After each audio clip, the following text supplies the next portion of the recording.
The Swiss Connection Science Podcast is back with brand new stories.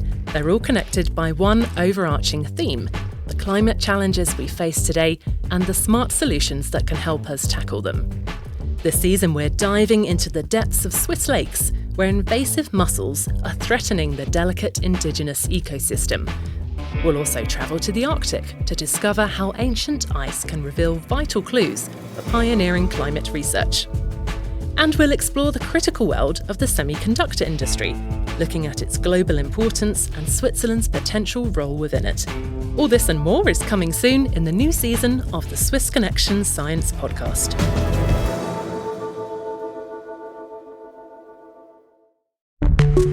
Swissinfo Podcasts.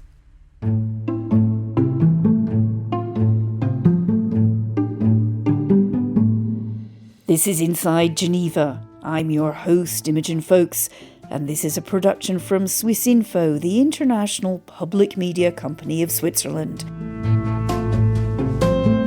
In today's programme, the shock dismantling of the U.S. Agency for International Development is reverberating around the world. A coup, COVID and cuts. Myanmar is already a nation in turmoil. The slashing of the UK's foreign aid budget has come at the worst possible moment. It is a catastrophe. It is not an opportunity. But now we have an obligation to transform the system. There's no other way the humanitarian system can survive this crisis without any changes. There is suspension of funding by major donors, not only the US, but also the UK, Germany, and other donors. As a result, there are going to be excess deaths, millions of people that are going to die that shouldn't have died because of these funding cuts. An outbreak of Ebola in the Democratic Republic of Congo has been declared as a public health emergency of international concern by the World Health Organization. Every process in society follows a gendered pattern. So it's often going to be the women who are the caretakers of the sick people. It's going to be the women who are washing the bodies of the dead and are preparing them for the burying ceremony. With U.S. Secretary of State Marco Rubio stating the World Health Organization was a little late in identifying it. The World Health Organization has unfortunately not done well around the world. I think they failed miserably during COVID. They covered for China. And that's how we're getting out of it. If the United States had not withdrawn from the World Health Organization, we would have been part of the WHO's response, which means that on May 5th, when WHO learned about this, the United States government would have learned about this. Instead, Rubio is saying that he didn't find out about this until 10 days later. Well, maybe we shouldn't have pulled out of the WHO and we would have found out about this earlier. hello and welcome again to Inside Geneva. I'm Imogen Folks. Now, everyone working in or with the United Nations in aid and development on humanitarian projects knows the whole sector is facing huge challenges. Savage funding cuts, more conflicts and crises, and a growing sense among seasoned aid workers that the system needs to change. And I want to stress here, change not as a knee-jerk reaction to having less money, but after long experience of what works and doesn't, radical root and branch change to make the system better. So in today's programme, we've got a series of in-depth interviews that reflect clearly and concerningly where humanitarian work is in mid-2026. We'll talk to a team from the prestigious medical journal The Lancet, whose new report says the aid system is failing those most in need. I'm Karl Blanchet. I'm a professor at the Faculty of Medicine at University of Geneva. I'm the director of the Geneva Center of Humanitarian Studies. I'm the co-chair of the Lancet Commission on Health, Conflict and Forced Displacement. My name is Esperanza Martinez. I am a medical doctor and humanitarian worker.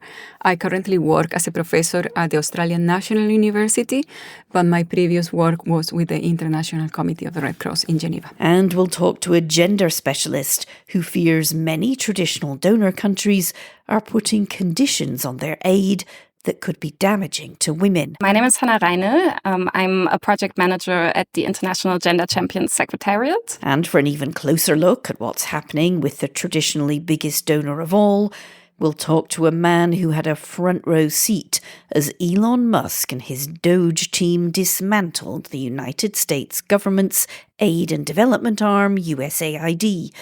And it all took place when, as again now, an Ebola outbreak had just begun. My name is Nicholas Enrich. I was the acting assistant administrator for global health at the U.S. Agency for International Development, USAID, in January 25 as the agency was dismantled by the Trump administration. So a lot to look forward to in today's episode.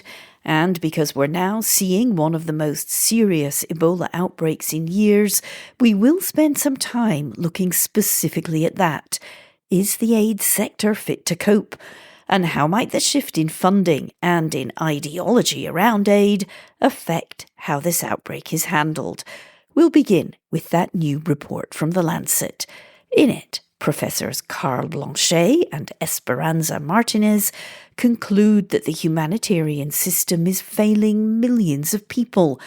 But work on their report began long before the US, as well as Europe and the United Kingdom, decided to make such big cuts in overseas aid funding.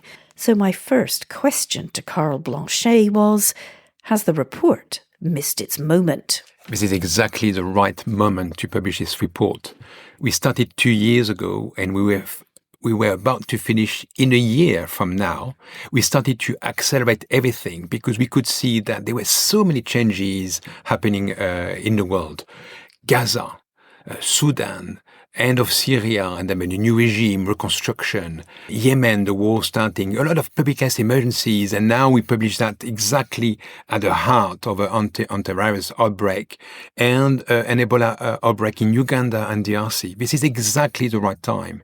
Why? Because we think that a lot of governments, a lot of donors, a lot of policymakers and UN agencies are making important decisions now. And we do think that they need to be well informed on the status of the system and on some key recommendations they need to take into account for their decisions. So do you see the current funding cuts, which are repeatedly described to me as a catastrophe, a crisis, a disaster, do you see that as an opportunity or, as somebody put it to me, a trap? It is a catastrophe. It is not an opportunity, but now we have an obligation to transform the system. There's no other way the humanitarian system can survive this crisis without any changes. So this obligation does mean that all the right minds needs to be around the table to reshape and revisit how the system is organized and structured. That's going to be a huge challenge, that's clear, but we do think that we can have a few changes in the next few years, and we do hope our work, our report, and 2 years of work is going to help everybody to shape new ideas. The report really stresses the idea that the money that goes into humanitarian aid needs to be better spent, and it's better spent by the local people who know what their needs are, who know their community. But I'm just wondering how you sell that to traditional donor countries where people are saying, we're struggling ourselves, we don't want to give any money at all. And if we do, we want to see exactly how it's spent. Yes, but absolutely maybe not, because a lot of donors is very keen to actually bring the localization agenda at the heart of their funding. They just want to know how. How do we do it?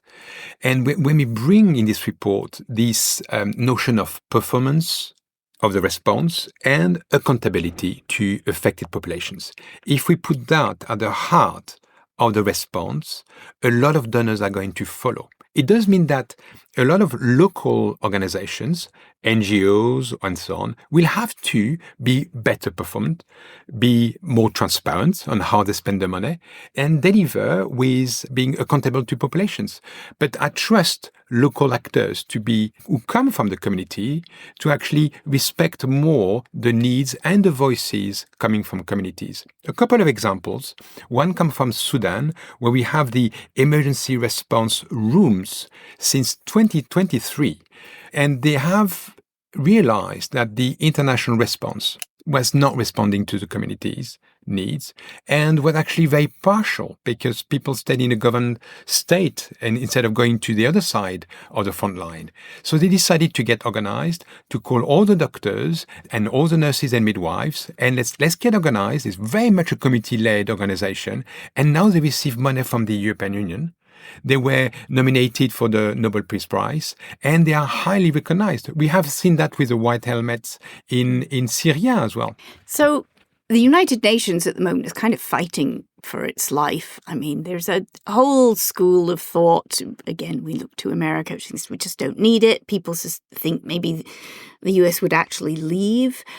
I mean, where do you sit with that? You're not talking about getting rid of the UN, but you just think reorganization. The example of the Ebola outbreak, this is where you need WHO on the front line, guiding everybody, coordinating everybody. We absolutely need WHO. We do think that doing conflict response, we need UN agencies to be better aligned or to have not that many agencies being involved. There's a lot of fragmentation among the UN system. They take a lot of money as well from the international funding. We do think it's not really fair, and this money could be reallocated to national actors. That's very clear to us. But we do think that the UN agencies, including WHO, for example, play a key role in guiding all the actors in terms of clinical guidelines, treatment guidelines, and guidance, so that everybody is going to work with the same standards of quality. That is essential.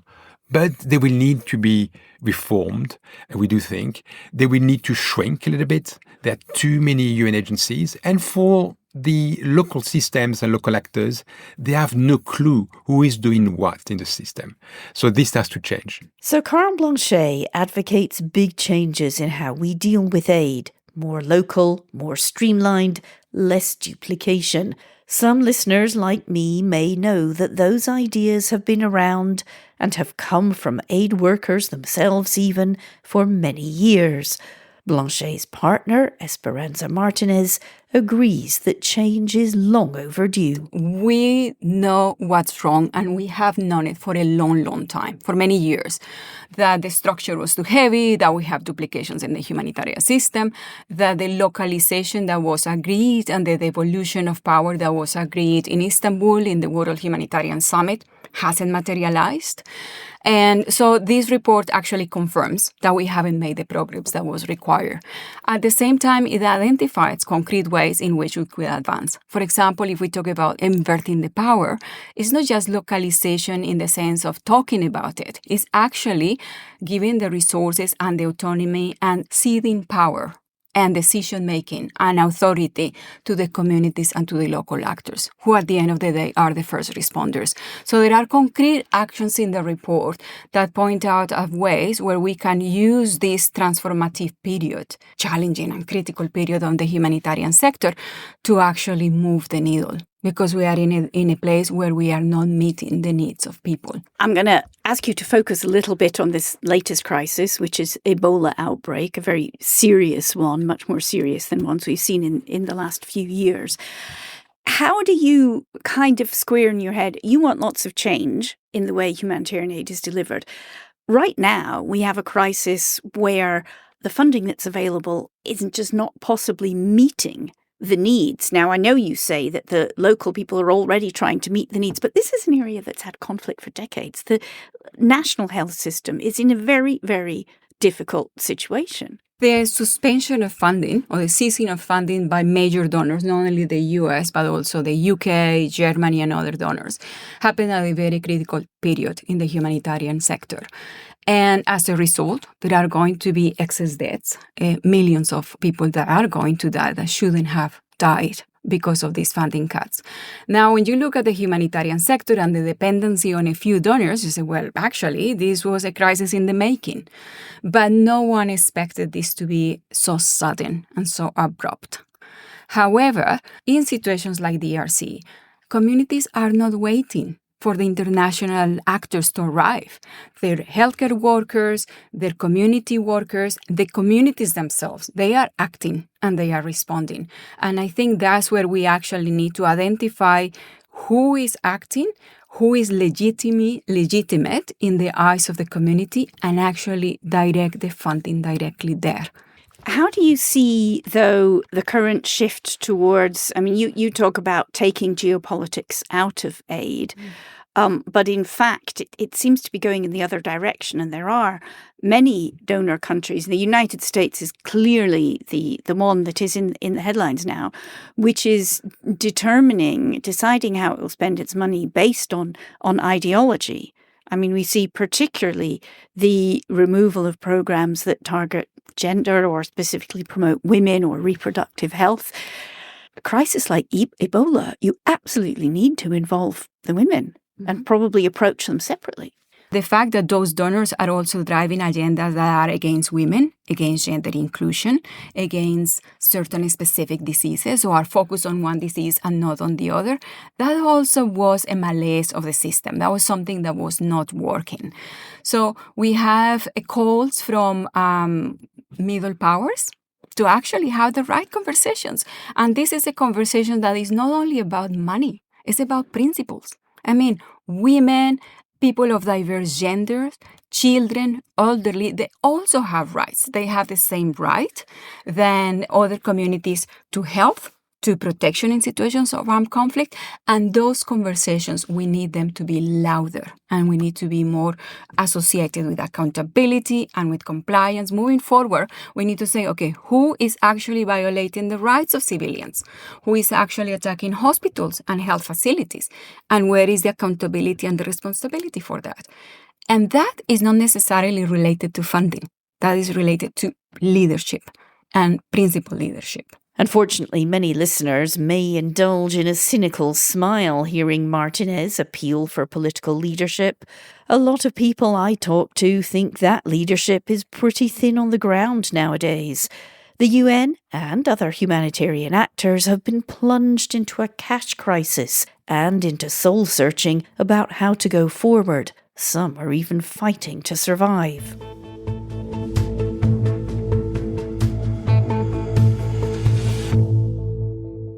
Coming up in the second half of the programme is Washington's new ideology-driven approach to foreign aid harming women, and what does the end of USAID mean for crises like an Ebola outbreak. But before that, a quick heads up. Our next Inside Geneva podcast will be asking, what's the point of foreign aid at all? It's out on June 9th. But we're recording it with an audience at Geneva Graduate Institute this Thursday, May 28th. It starts at 2 p.m, and we've got a great lineup. Chris Lockyer, outgoing Secretary-General of Médecins Sans Frontières, Dijke Potzel, EU Ambassador to the UN in Geneva, Professor Gilles Carbonnier, longtime Vice President of the International Committee of the Red Cross, and Jacqueline Lee, a Master's student in International Development. If you're in Geneva this week, do come along. Meanwhile, back to today's podcast. 2026 has seen a new conflict in Iran. The closure of the Strait of Hormuz is pushing some regions of Africa closer to famine. There's no real peace for Gaza, nor a ceasefire in Ukraine. And now we're seeing one of the most dangerous Ebola outbreaks in years. Our third interview today is with Hannah Reinl, Project Manager at Geneva-based International Gender Champions. She had an important point to make about Ebola. If we look at the current outbreak, there's a lack of funding even for just basic hygiene and sanitation services. That is the first piece of it. The other one is that we need to understand that every process in society follows a gendered pattern. So it's often going to be the women who are the caretakers of the sick people. It's going to be the women who are washing the bodies of the dead and are preparing them for the burying ceremony. So who is more at risk of contracting Ebola? It's the women. And this is just one small example that I'm afraid we will see play out in a myriad of different ways. So why does Reinl fear that? Well, we know the US has cut aid savagely, and more of that shortly when we talk to a former USAID official who witnessed those cutbacks firsthand. But we also know that more recently, Washington has offered some new money to specific hand-picked crisis zones. It's not nearly as much as before, and Reinald told me it's all framed under a rather curious acronym, PHFFA, introduced by President Trump early this year. Yeah, so it sounds like another unruly acronym from the UN world. It stands for Promoting Human Flourishing in Foreign Assistance. So that sounds quite promising. It does. And that's part of the trick, I believe. So it sounds unobjectionable, right? Why wouldn't we want to promote human flourishing? I believe that this is by design already, to even have a name that tricks you into thinking that this is something positive, when actually the changes it proposes are quite radical and really threaten the gender architecture that we worked so hard to build here in Geneva. Well, give me some examples then. What is it that's raising the alarm bells with Geneva Gender Champions, with you? Well, I think it's helpful to zoom out and first understand what it's actually made of, because it's an umbrella term that unites 3 different component rules. And so these rules are called combating gender ideology, protecting life and foreign assistance, and combating the discriminatory equity ideology. So this is what DEI now means for the US administration. The policy entered into effect at the end of February this year. It's, as I said, quite radical in what it proposes, both in its reach and in its scope. And it's something that I think we need to take really seriously as a community of practitioners. Let's try and unpick that a little bit. If an aid agency or an NGO is found to be in violation, what would be a violation? Funding a women's clinic which provided reproductive health advice? Would that be one? The problem with this policy is the ambiguity that's really built into the design of it. I spent a lot of time reading through the policies, reading through the quite detailed FAQ, and some of these answers are really not clear.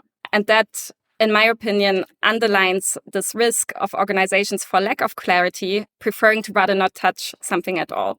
Currently, based on my interpretation and also what I hear from other entities' interpretation of the policy, yes, everything that's relating to sexual and reproductive health seems a bit more off limits. There are certain topics that are generally considered more appropriate in context with US donation conversations. So, for example, anything related to maternal mortality is apparently a more palatable topic. But looking at abortion, for example, looking at sexual violence survivors, what I'm afraid this policy could really mean on the ground is, let's say we have a post-conflict setting, a girl becomes the victim of sexual violence, and then does not even have a menu of options being laid out to her in terms of what the follow-up procedures could be, because even mentioning, for example, abortion as a method of treatment or family planning would be considered prohibited under the policy. The same goes, for instance, for the distribution of post-rape kits in conflict settings. Is this something that organizations just don't dare to venture into anymore because they are too afraid that it might come with financial repercussions for them? I see parallels with the media actually here, and this chilling effect that once you get pressure, political pressure about a particular subject, we can think of plenty of them. The Middle East is the big one at the moment. That you start thinking, well, maybe we'll just leave that topic alone because we know we're just going to get in hot water for it. And you fear the same could be happening now with programs that directly target women's health or reproductive health? Exactly. And that is one of the huge concerns around this new policy. So if we start with what it applies to actually, and that's a big step and a qualitative leap from what we've seen in previous years.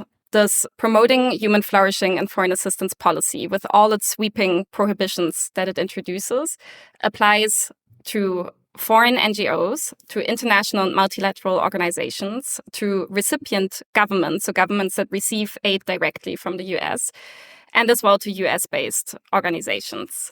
It overall is estimated to apply to an amount of close to 40 billion in humanitarian aid and foreign assistance of the US across 160 countries. That's huge, right? So this is a really sweeping change that is being introduced. And I believe where the danger of the policy lies is in one part, certainly in its implementation, but even more so in the fear of what non-compliance might mean for organizations.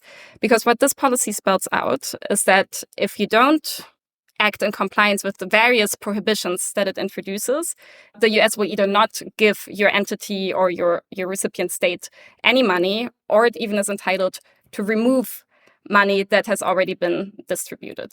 The other key shift that this policy introduces is that this doesn't only apply to US funding, but actually it means that if you have funding coming from other sources, so let's say you're funded by the Swedish government or the German government, the US prohibitions or violations of those can also apply then. And that means even if you have a completely separate program that has nothing to do with US funding, you can still be penalized as an entity if you're viewed to be non-compliant. Now, what does that mean in concrete terms? I think it means that organizations, first of all, have to carry huge burdens in terms of the compliance. So there's very detailed provisions spelling out for organizations what they have to do in order to be recipients of US foreign aid.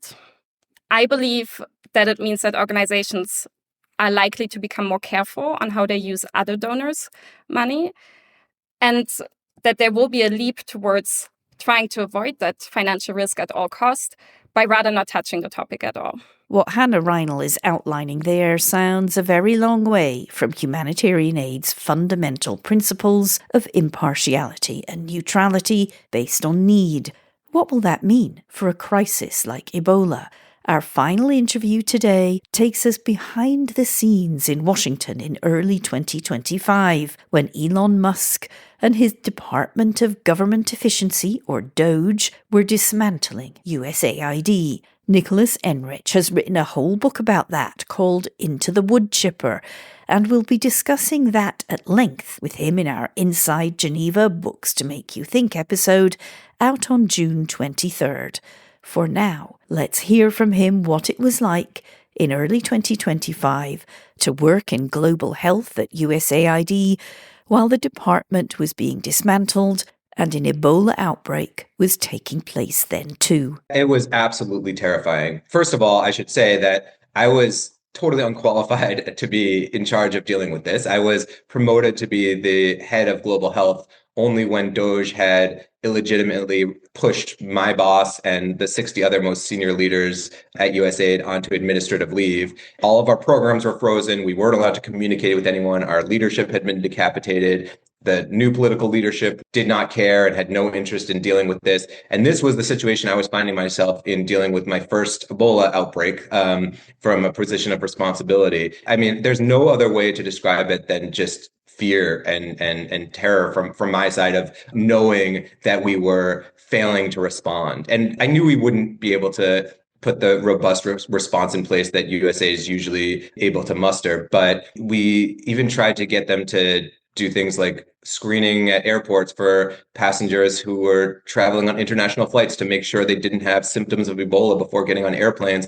And we couldn't even get the political appointees to sign off on that. There's one which was a jaw on the floor moment.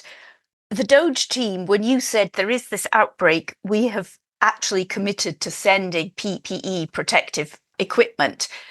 I think it was in Kenya, in Nairobi. They said, yeah, if you want it to get there, you can fly over there and hire a truck and take it yourself. This is astonishing. Yeah, it just kind of goes to show like the disdain that the DOGE and the political leadership had for our processes and systems.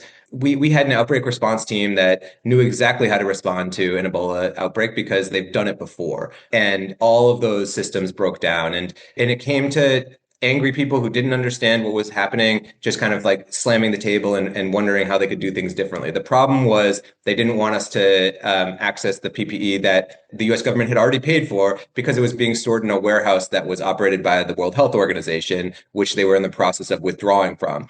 And rather than engage briefly with the WHO to get that PPE into the outbreak zone within hours, they decided that they would not do that. And weeks later, when news stories started coming about the PPE sitting in a warehouse while an outbreak was going on, Pete Morocco, again, the head of the agency at the time, ordered me to go and get it myself without talking to WHO, which I didn't understand what he meant. It turns out what he was actually talking about was me hopping on a plane, going to Nairobi, getting to the warehouse with a truck, getting the PPE somehow across the border into Uganda. And, I tried to explain that that was not feasible or legal. And the response that I got was simply that he emailed my boss and told me that if I didn't move that PPE within 12 hours, that I should be fired. Do you think, perhaps this is a stretch, but we've got a big, very dangerous actually now, Ebola outbreak in DRC, which has been circulating for quite some time. And I hear on a daily basis from the agencies, large and small, they are saying we are cash strapped. Do you think the cuts to USAID are in any way linked? This is an outbreak that's been circulating for at least 2 months, apparently. Absolutely. I do think that the cuts to USAID are relevant and are slowing the response substantially. From initial detection all the way through where we are today, USAID had a playbook in place of how we would bring in a disaster assistance response team. It would have been in the country within 24 to 48 hours to help coordinate the USAID partners on the ground who no longer exist because of the cuts to USAID. We would have been able to pre-position PPE in, and we would have been able to have partners working to conduct contact tracing and support with risk communication and safe burial procedures, et cetera. But instead, we had that playbook, and now instead the State Department is trying to respond to this, something they've never done before, without the expertise, without the structures, and without the know-how. And even to the extent that they are trying to respond, the speed that we're losing is the difference between decisions that are made in hours and decisions that are made in days or even weeks. And so, I do think that if USAID still existed, the American government response would have been much more swift and substantial. What do you think about Secretary Rubio saying the WHO was late? Yeah, to me, the first thing I thought about that was if the United States had not withdrawn from the World Health Organization, we would have been part of the WHO's response, which means that when on May 5th, when WHO learned about this, the United States government would have learned about this. Instead, Rubio is saying that he didn't find out about this until 10 days later. Well, maybe we shouldn't have pulled out of the WHO and we would have found out about this earlier. And that's, one of the many, many, many reasons that we need to engage with the World Health Organization and other multilateral institutions if we're looking for effective global health response. And instead of being the first on the scene, the US government turns out to be the last ones to find out. And then once we do, we're struggling to figure out what to do about it. And again, it stands in stark contrast to the way that we would do outbreak response just a year ago. Clearly you are, I assume from your answer there, you're not a big fan of the move to leave the World Health Organization. Can I ask you, though, overall about reform, maybe, of humanitarian work? Because there is an ongoing soul-searching debate here in Geneva that reform is needed. It should be less top-down. Frankly, that's something I've heard for 20 years, so it's not really new. Some people say that the cuts, not just from the US, they're coming from Europe too, are a golden opportunity to reform. And others are saying, this is a trap. The cuts are too savage. You're not going to have thought out clever reform in a climate like this. I just wonder how you see it. I think those are both true, right? That reform is and was overdue. And unfortunately, I actually think that the resistance to reform over the last several years, as you put it, may have made it easier for the US to have made the decision to withdraw from the WHO. On the other hand, they probably would have done it anyway. I'm not sure that they were like looking very specifically at the reform efforts, but I do think that did leave the WHO and other UN agencies vulnerable to these retaliatory actions by the United States. However, I do think that there is opportunity. I do think that the Ebola outbreak is just one example of how it's going to become very, very clear over the next couple of years how important it is for the United States to re-engage and if global health remains a priority, which I believe that it will, we're going to need to re-engage. But that engagement does not need to look the same. And hopefully this is an opportunity to implement some much needed reforms. And I mean for that both in terms of, at the WHO or multilateral level, and also within whatever the US government international development and foreign assistance portfolio looks like. I think that we all get caught up in the way things were and bureaucracy builds upon itself. And the one silver lining of what the Trump administration has done is they've really torn down that bureaucracy and given us an opportunity for a fresh start when we move forward. I don't think it's a good thing that we've gotten here, but we do need to take advantage of the opportunities that are there.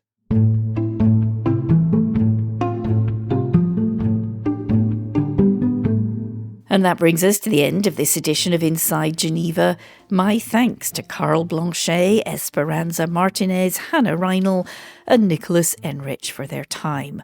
A reminder, we'll be putting foreign aid back in the spotlight on our next edition of Inside Geneva, asking what the point of it is and unpicking the options for change and improvement. You can hear that on June 9th or join us in person for the live recording at Geneva Graduate Institute on May 28th. And don't forget, you can hear more from Nicholas Enrich in our June 23rd Books to Make You Think episode, where he'll be telling us all about his book Into the Wood Chipper, the inside story of the destruction of USAID. For now, that's it from me, Imogen Folks. Thanks for listening and catch you next time on Inside Geneva. A reminder, you've been listening to Inside Geneva, a Swissinfo production.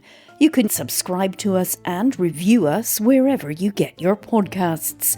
Check out our previous episodes, how the International Red Cross unites prisoners of war with their families, or why survivors of human rights violations turn to the UN in Geneva for justice.